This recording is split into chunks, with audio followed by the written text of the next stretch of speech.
हवस के पुजारी। जब मैं तकरीबन 10 साल की उम्र में छोटी थी, मेरी माँ ने मुझे बताया कि मैं अपने कमरे से बावर्ची खाने में भागी थी और रो रही थी कि बराह करम नैनी को रोकें। अब नैनी इसका नाम था जिसे मैंने अपनी अजीम दादी के लिए इस्तेमाल किया था, जो इस वक्त बहुत बीमार थीं।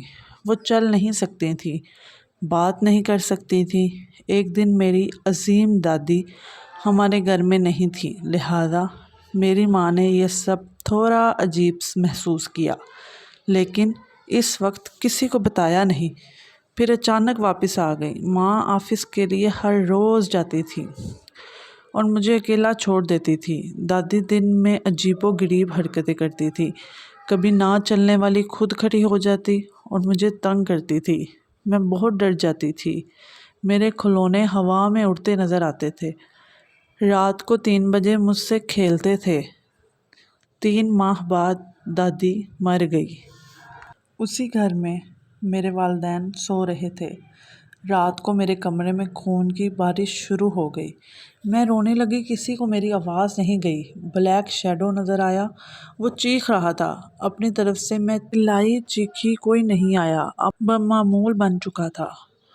रोज़ का तकरीबन 17-18 साल की हुई तो मुझे अजीब सा महसूस होने लगा, जैसे कोई टच कर रहा हो। बस मेरी बड़ी गलती ये थी कि मैं इग्नोर करती थी, किसी को बताती नहीं थी।